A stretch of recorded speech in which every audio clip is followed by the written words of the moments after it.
So one small story which gave me a tremendous amount of chizuk and emunah, and I don't think this is not the reason I'm saying the story, but somebody asked me yesterday, how do we do this? You know, it's all very nice, you're talking about emunah, and you're talking about strengthening emunah and how it could change your life and everything. Lamaisa, what do I do? So I said in Mitzvah Shem, we're going to go through it, and we're going to try to give eitzes, we're going to try to go as deep as we possibly can, but, you know, in the time that we have. But there's no question that a person obviously has to realize that it's not an easy thing. Emunah is not something that you just, hear a couple of shurim and you have emunah for the rest of your life. We said this in the beginning. It's something you have to constantly work on. Something that I constantly talked about, worked on. I believe the more we talk about it, the more we consciously think about it, and the more we can actually work on it, and it will become part of our life. But there is absolutely no question that so many of the things that I personally deal with in my day of dealing with, guys in yeshiva, guys outside yeshiva, people who are married, issues with all sorts of things, often I can just basically say, all you need is emunah in your life and you'll be fine. Right, but I can't say that because often the situation is too late, or they didn't come to Yeshiva Space David, so what can I do? I can't help them. But at the end of the day, we do realize that talking about it definitely helps. It's the Yesod, when we spoke about Kedusha Shabbos, the same idea. The more we speak about something, it can automatically help our, just consciously, I never thought about that way. Even though it's something like the Mesilas Yesharim says in the beginning, I'm not even telling you a chiddush. Mesilas Yesharim writes this, right? I'm not telling you a chiddush. I'm telling you something you know, but sometimes you need to hear it again and again so that you internalize it. And that's pretty much what we're doing, but we will try to get to some personal eitzes as well. But I want to tell you this incredible story. That's all I want to tell you today, is an incredible story. And the story goes like this. One night, a 8-year-old girl overheard her mother and father talking about her little brother. And all she could understand, she was 8 years old, so there's not much she can understand, but the amount that she was able to understand was as follows: that her little brother is very, very sick, and only very expensive surgery could actually save him. That's the only thing that could save him, was very, very expensive surgery, and the parents were not able to afford it. And she heard, again, she's 8 years old, she heard her father whisper to her tearful mother with desperation, only a miracle can save him now. And she turned over and she went to her room and she was very, very sad. And this little girl didn't know what to do. Started crying, my brother's sick, my parents can't afford the surgery. Oy, what's going to be? Only a miracle can save him. So what she did is she pulled out a jar from a hiding place that she had in her room that was full of change. Small little coins, little tiny little coins, nothing. And she poured it all out and she counted it carefully.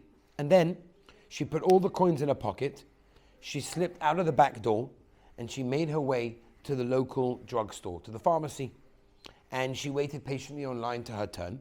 And the pharmacist, this 8-year-old girl, very unusual, like I never saw 8-year-old girls were walking all over the place, but in America it's not a normal thing that 8-year-old girl is walking in the pharmacy by herself. And she was there by herself, and the pharmacist behind the counter noticed her, and he was basically talking to a man who was a very looking like a very choshev, respectable person, was also standing over there, and they were talking together.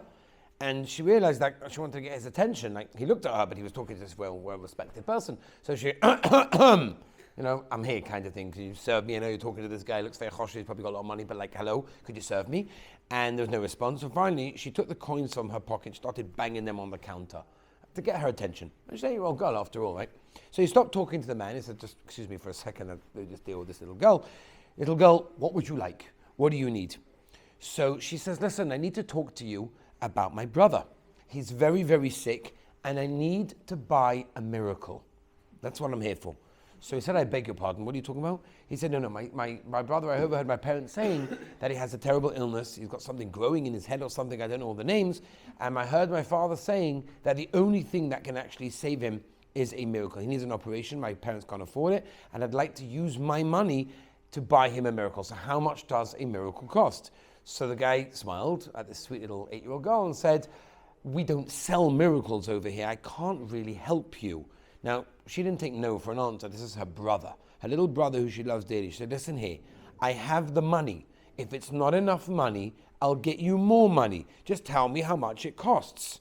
So the pharmacist's brother, who was this well-dressed, respectable man who was talking before, bent down and said to the girl, little girl, how much do you have? So they counted it out, and she was very proud that she had $1.11. She was very proud about it. She said, don't worry, if you need more, I can get more. We'll figure it out. The man says, that's amazing. That's exactly what you need for a miracle. That's exactly the amount that you need. Tell me, where do you live?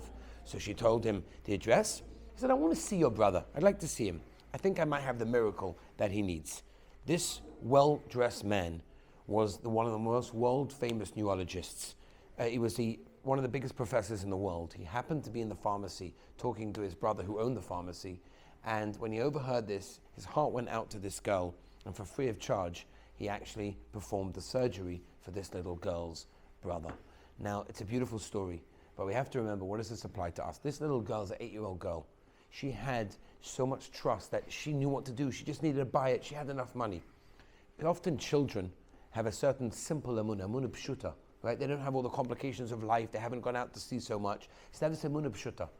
What we have to try and work on is this emunah pshuta. We need to get to that level almost of a child, where every child trusts their parent. I don't believe there's a child that will come home and, oh, my parents are not going to give me supper tonight, right? Every parent loves the child. So therefore, just like a little child trusts their parents, and a little baby that's born trusts its parents to feed them, we have to have emunah in Hashem in the same way. We have to have a simple emunah to realize that the Rabban Shalom Avinu Shebashamayim, Avinu Malkeinu, loves us, cares for us, has all the resources in the world, and wants to help us. Sometimes we have to reach out to him, sometimes we need to ask, but more than that, we need to believe. We need to have the emunah. Is it hard? Yes. Are there going to be obstacles in life? Absolutely. There are always going to be obstacles. There are always going to be times that are difficult. There are always going to be challenges. But as we always say here, challenges are not challenges, they're opportunities. The question is what you do with them. Emunah is something that we have to work on, and if we work on it and we live this, as we said, the Chavis Alavavas tells us that the Rabban Shalom gives us a tremendous amount of siyata d'shmaya also. Rabbi Isai, let's try to think about it during the day. Just think about the emunah pshuta of a young girl, how she can have so much emunah, she can have so much simple belief in things that were totally beyond her. So too the same thing with us. We can have simple belief in the things that are also beyond us. Okay.